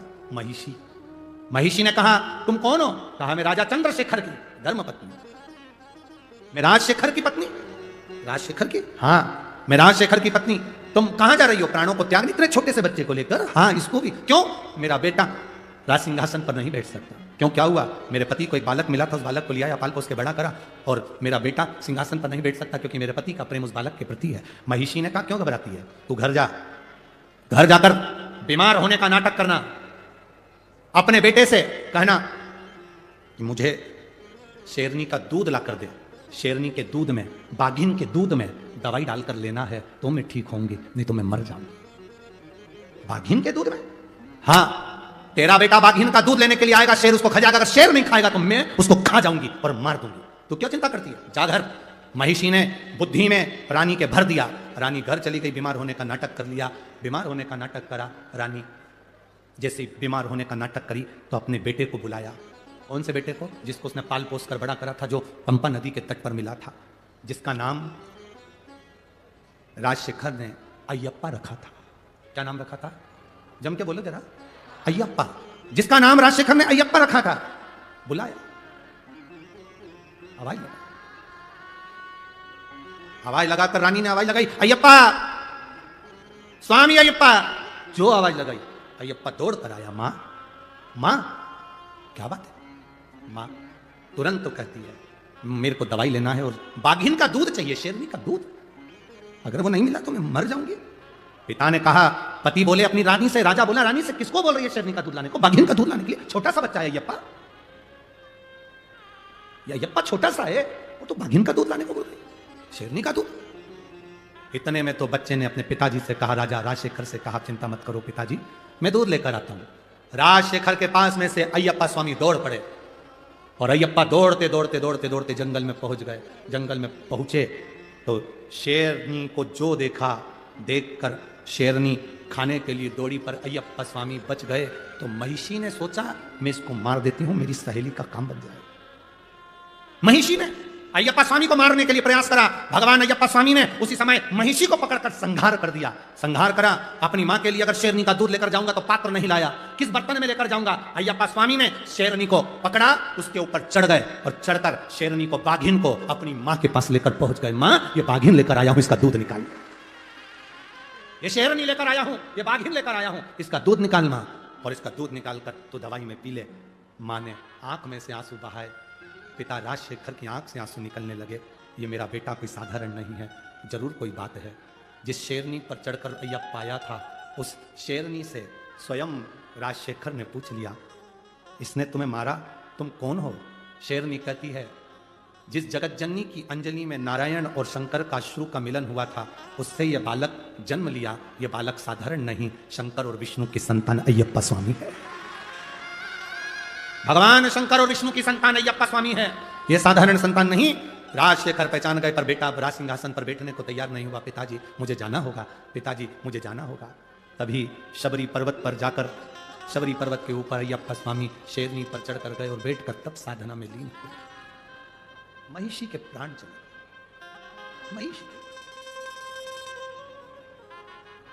महिषी मरी, देवता आनंद का आनंद। महिषी के मरते ही सुख का भान हो गया। जब जब असुरों का संहार हुआ है, जब जब राक्षस मरे हैं, जब जब असुर का संहार हुआ है, इस भारत की भूमि पर दीपावली का त्योहार मना है। जब असुर मरे,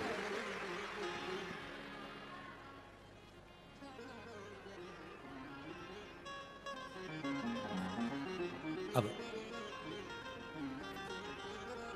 महिषी तो मर गई, गोदावरी के तट का जो फल महिषी ने मांगा था वो वचन भगवान ने निभा दिया। भगवान नारायण और भगवान शिव की संतान अय्यप्पा स्वामी ने उसको मार दिया। अय्यप्पा स्वामी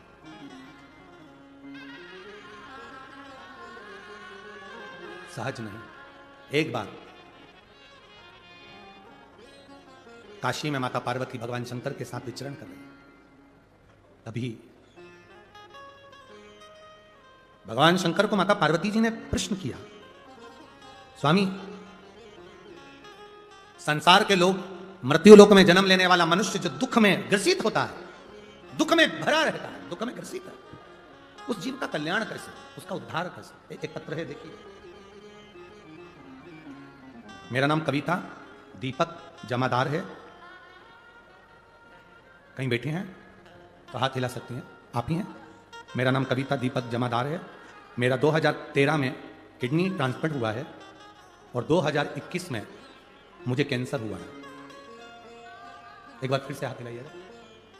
2013 में मेरा किडनी ट्रांसप्लांट हुआ, 2021 में मुझे कैंसर हुआ, 6 कीमो हुए।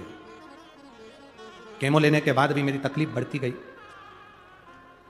बाद में मुझे माइकोसिस हुआ। गुरुदेव, तकलीफ बहुत बड़ी, कष्ट बहुत बड़ा। कैंसर जैसी बीमारी भी कष्ट देने लगी, सही होने का नाम नहीं ले रही। तब शिव जी पर एक लोटा जल चढ़ाती, आचमन कर लेती। कब तक दवाई खाऊं, कब तक भय से जिंदगी जीऊं? और गुरु जी, अब मैं बाबा के भरोसे रह रही हूं। जब दवाई खाती थी तब पलंग पर थी, आज जल पीती हूं तो पंडाल में बैठकर कथा सुन रही हूं। ये शिव की कृपा। आराम है बाबू? ठीक है अभी पहले से? दोनों हाथ एक बार हिला दीजिए। इतनी बड़ी बीमारी होने पर गुरुदेव, किडनी का ट्रांसप्लांट करा लेना, 21 से अभी तक कैंसर रहना, और कैंसर होने के बाद जब पलंग पर पड़ गई थी तब बहुत दुखी थी। पर अब मेरे बाबा का जल पीती हूं ना, पूरे भरोसे से पीती हूं। पहले पलंग पर थी, अब मेरे बाबा की कृपा से मैं कथा के पंडाल में हूं, टीवी पर कथा सुनती रहती हूं और बाबा के भरोसे जीती रहती हूं। मैं पूरी तरह से ठीक हूं। मेरे पति महाराष्ट्र पुलिस में ही नासिक में स्थापित हैं, उनकी नौकरी यही है। बाबा की बड़ी कृपा है गुरुदेव। शिव की कृपा क्या होती है? कोई मुझसे पूछे, मेरा मोबाइल नंबर इस पर्चे में भी लिखा हुआ है गुरुदेव। शंकर शंकर है। इतनी बड़ी बीमारी में भी मुझे मुस्कुराना उसने सिखाया है और अच्छा रहना उसने सिखाया है। शिव कृपा। देखिए बहन, शिव की करुणा इसी को कहते हैं। खाली न जाता कोई दर से तुम्हारे, खाली न जाता कोई दर से तुम्हारे, मैं भी खड़ी हो नहीं बाह बसारे। अपने गले से लगा लगा लो, गिरा जा रहा हो, उठा लो उठा लो। भोले अपने घर से अब तो न टालो, गिरा जा रही हो, उठा लो उठा लो। आप शिव की आराधना कर रहे हैं, शंकर का गुणगान कर रहे हैं। शिव क्या देगा ये हमको नहीं मालूम, पर ये मेरी नासिक की जीजियों और मेरे नासिक के जीजाओं, मेरी बेटियों, मेरे बेटे, अगर आप इस पंडाल में कहीं पर भी ग्राउंड में बैठकर कथा सुन रहे हो तो चिंता मत करना, झोली भर कर लेकर जाओगे, खाली नहीं लेकर जाओगे, भरा हुआ लेकर जाओगे। कार्तिक का महीना, दामोदर मास है, गोदावरी का तट है, त्र्यंबकेश्वर बाबा की साक्षी है, सप्तशृंगी माता, कपालेश्वर महादेव, भगवान राम की साक्षी में कथा सुन रहे हो। सहज नहीं हो सकता। उसका भरोसा पक्का, उसका विश्वास दृढ़, और कथा जब आपके क्षेत्र में हो, आपके नजदीक में हो, जरूर सुनने जाओ। क्यों जाओ? क्योंकि बाबा के पास जाओगे तो बाबा भी तुम्हारी दुख की घड़ी में तुम्हारे दरवाजे के पास आकर खड़ा हो जाएगा। जब तुम्हारे नजदीक में कथा हो, सुनने जरूर जाओ, उसके भरोसे जाओ, उसके सहारे जाओ। शिव कथा कर रहे, पार्वती जी ने शिव जी को गंगा नदी के तट पर देवताओं के प्रसन्नता का कारण पूछा। दीप पर्व मनाया गया।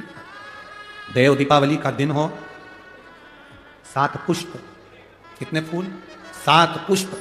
देव दीपावली के दिन कोई भी 7 पुष्प, कोई भी जो तुमको मिल जाए। 7 पुष्प अपने घर के पास में, घर के अंदर जो मटका होता है, हंडा होता है, पानी का बर्तन होता है, रसोई घर में जहां तुम पानी भर कर रखते हो, 7 पुष्प को उस स्थान पर रखिए देव दीपावली के दिन। और देव दीपावली के दिन सुबह के समय पर अपने उस परिंडे की जगह पर, मटके वाली जगह पर, हंडे वाली जगह पर रखकर 7 घी के दीप रसोई घर के अंदर प्रज्वलित करिए। 7 दीप की पूजन करिए और पूजन कर कर वो 7 पुष्प जब दीप ठंडे हो जाएं, पूर्ण तरह से आनंद के साथ सुबह के समय जब आप पूजन कर लें, उन 7 पुष्प को दिन भर में से कभी भी देवाधिदेव महादेव के दरवाजे पर, शिव के दरवाजे से मतलब है शंकर के ऊपर, अगर शिव के मंदिर नहीं जा सकते तो बेलपत्री के नीचे, बेलपत्री के नीचे भी नहीं जा सकते तो पवित्र नदी के तट पर, या पीपल के वृक्ष के नीचे, या आंवले के वृक्ष के नीचे वो 7 पुष्प को अपनी कामना कर कर लक्ष्मी प्राप्ति के लिए कुछ देर रख दें। रखने के बाद एक पुष्प उसमें से वापिस बाबा से कुबेर भंडारी का भंडार भरने के लिए लेकर आए, उसको अपने पास में रख कर देखना, अगले साल जब देव दीपावली आएगी तब तुम्हें याद आएगी कि बाबा ने भंडार भरा, खाली नहीं रखा। तो 7 पुष्प 7 दीप, सुख देने वाली देव दीपावली का वर्णन कल की कथा में हम स्मरण करेंगे, उसको सुनेंगे हम उसको। सहज नहीं है शिव। माता सती का प्रागट्य होता है, सती मैया का शिव जी से विवाह होता है, बाद में दक्ष प्रजापति की सभा में ही मां अपने उस यज्ञ मंडप में प्राणों को त्याग देती है, हिमालय राज के यहाँ उनका जन्म हो जाता है, पार्वती के रूप में प्रकट हो जाता है। जब अपने नजदीक में कहीं शिव कथा हो, सुनो, जाओ, 2 क्षण पहुंचो। दिन में कथा में नहीं जा सकते तो रात्रि में एक बार कथा के पंडाल में जाकर प्रणाम कर कर आओ। दिन में समय नहीं मिले, पति को नौकरी से, दुकान से फुर्सत नहीं मिले, तो उसको कहो अपने नासिक में कथा हो रही है, 4 बिस्कुट के पैकेट रख लेते हैं, पानी की बोतल रख लेते हैं, भक्तों को पिला कर आएंगे। बाबा क्या देगा ये उसके ऊपर निर्भर करता है। करो सेवा दिल से। ये कथा तो 25 तारीख को विराम हो जाएगी। 28 तारीख को ददरौआ धाम डॉक्टर हनुमान, पूरी दुनिया में एक ही हनुमान है जिसको डॉक्टर हनुमान कहा जाता है। भिंड में ददरौआ धाम में दोपहर में 1 बजे से 4 बजे तक वो कथा ददरौआ धाम में आस्था चैनल, फेसबुक, यूट्यूब पर पूरा राष्ट्र सुनेगा। उस कथा का नाम रहेगा शंकर सुमन, शिव महापुराण की कथा, जिसमें डॉक्टर हनुमान भक्तों का इलाज करेंगे, शिव महापुराण के माध्यम से अपन श्रवण करेंगे। उसका हनुमान का नाम ही डॉक्टर हनुमान, शिव कथा का नाम। भिंड के ददरौआ धाम में लाखों भक्त उस कथा का रसतत्व ग्रहण करेंगे और अपने जीवन को सार्थक करेंगे। शिव तत्व धन्य है आपके क्षेत्र में जो कथा मिल रही है, धन्य। और जब वो कथा 2 दिसंबर तक चलेगी, फिर 5 दिसंबर से 11 दिसंबर तक 7 दिवसीय शिव महापुराण की कथा बड़े जटाधारी जलगांव महाराष्ट्र में बहुत दिनों के बाद 7 दिन की कथा प्राप्त होगी। और आज नासिक नगर में एक खुशी की बात और है, बाबा की बड़ी कृपा हुई है। हमारी महाराष्ट्र में जब से हम कथा करने आ रहे हैं तब से दिली तमन्ना थी एक कथा की, वो कथा मेरे त्र्यंबक बाबा ने सुन ली। 25 दिसंबर से 31 दिसंबर तक पंढरपुर की पवित्र भूमि पर शिव महापुराण की कथा का लाभ लिया। आप सब महाराष्ट्र वालों को ये कथा विठले सेवा समिति की रहेगी, इसलिए पूरे महाराष्ट्र के भक्त उसमें सहयोग करेंगे, क्योंकि कथा समिति की है विठले सेवा समिति, पूरे भक्त सहयोग करेंगे, पूरा महाराष्ट्र। और जो जो पंढरपुर के नजदीक में रहने वाले हैं वो वहां पर आकर सेवा करेंगे। पंढरपुर की पवित्र भूमि, भगवान हरि विठल के सिर पर शिवलिंग है, उस पवित्र चंद्रभागा के तट पर सुंदर आनंद से कथा का रसतत्व ग्रहण करेंगे। 25 दिसंबर से 31 दिसंबर नए वर्ष में प्रवेश मेरे हरि विठल के चरणों से होगा। बोल हरि विठल भगवान की, पांडुरंगा भगवान की। इधर माता पार्वती से भगवान शिव का विवाह हो रहा है, जोरदार ताली बजाकर स्वागत करें। भगवान शंकर पार्वती को लेकर पधार रहे हैं, सुंदर जयमाला हो रही है, भाव भक्ति से आनंद के साथ माता पार्वती शंकर भगवान के गले में जयमाला पिना रही हैं। जोरदार ताली बजाएं, हर हर। अब भगवान शंकर पार्वती जी के गले में जयमाला पिना रहे हैं, एक बार जोरदार ताली बजाकर हर हर महादेव। आरती का क्रम प्रारंभ हो रहा है, आरती प्रारंभ हो, नामों की सूचना आशीष जी दे रहे हैं। जय जय श्री राधे। सभी भक्तों को हर हर महादेव साधा जैसे कि श्री शिवाय नमस्तुभ्यम। व्यासपीठ को नमन करते हुए हम सबके प्रिय, हम सबके लाडले ठाकुर कल्लू जी महाराज के चरणों में नमन करते हुए, परम सत्य परम आदरणीय विश्वविख्यात पूज्य गुरुदेव के पावन चरणों को नमन करते हुए और आप सभी शिव भक्तों के चरणों में नमन करते हुए सुंदर दूसरे दिवस की कथा हम सभी ने श्रवण करी। सुंदर आरती का समय हो चुका है। आरती में जिन भक्तों के नाम मंच लिए जाएंगे व्याति से मंच पर पधारे। श्री राम राव जी पाटिल चौधरी बड़े यादव समाज से मंच पर पधारे। मुंडला परिवार, सोनी परिवार, श्री देवेंद्र जी भूतड़ा, पूजा भाऊ जी सांगले, सबली राम जी तिमदे, रंजना जी तिमदे बड़े ही आदर समाज से मंच पर पधारे। सुंदर आरती का आनंद हम सभी मिलकर लेंगे। जय जय श्री राधे, हर हर महादेव, श्री शिवाय नमस्तुभ्यम। जग करता जग हरता, जग करता जग हरता, जग पालन करता, ओम हरे हर हर महादेव। ब्रह्मा विष्णु सदा शिव, जानत अगिने का, बोले जानत अविवेका प्रणवाचर्यते मते ओमाक्षर के मधे यह तीनों एका हर हर हर महादेव काशी में विश्वनाथ विराजे नंदी ब्रह्मचारी बोले नंदी ब्रह्मचारी नित उठ भोग लगावत रुचि रुचि भोग लगावत महिमाति भारी ओ हर हर हर महादेव त्रिभुवन स्वामी जी की आरती जो कोई नर गावे बोले जो कोई जन गावे कहते शिवानंद स्वामी जपत हरा हर गावे मनवांचित फल पावे ओ हर हर महादेव जय शिव ओंकारा बोले भज शिव ओंकारा पतित प्यारा पर जन धारा हे व्रतशाला पियन वाला नयन वाला नयन वाला प्रतिपाला ओयम प्यासा ब्रह्मा विष्णु सदा शिव बोले भोलेनाथ महादेव हरे राम हे धारा ओ हर हर हर महादेव कर्पूरी दोरम करुणावतारम संसार सारम भुजेन्द्रहार सदा संतम हृदयानिलये भवं भवानी चैतम नमामि अच्युतं केशवं रामनारायणं विष्णुदामोदरं वासुदेवं हरि श्रीरामपादवं गोपिकावल्लभं जानकी नायकं श्रीरामचन्द्रं हरे राम राम राम हरे हरे हरे कृष्ण कृष्ण कृष्ण हरे हरे राम राम हरे हरे हरे कृष्ण कृष्ण कृष्ण हरे हरे शंकर भगवान की हे जय कुबेश्वर महादेव हे जय हरि ओम जगनेन जगन्माया जन्त देवास्तानि धर्माणि प्रथमान्यसन्न देहनाकं महिमानः सजन्त तत्र पूर्वे साध्याः शान्तिदेवाः ॐ एकदन्ताय विद्महे वक्रतुण्डाय धीमहि तन्नो दन्ति प्रचोदयात् ॐ गणाम्बिकायै च विद्महे कर्मसिद्ध्यै च धीमहि तन्नो श्रीगौरी प्रचोदयात् ॐ तत्पुरुषाय विद्महे महादेवाय धीमहि तन्नो श्रीरुद्रः प्रचोदयात् ॐ नाना सुगन्धिपुष्पाणि यथा कालोद्भवानि च पुष्पाञ्जलिर्मया दत्त गण्यतां परमेश्वर श्रीशां दाशिवाय नमो नमः मन्त्रपुष्पाञ्जलिं समर्पयामि काशी विश्वनाथ भगवान की जय हरे हरे महादेव हरे हरे महादेव हरे हरे महादेव जय जय से राधे सभी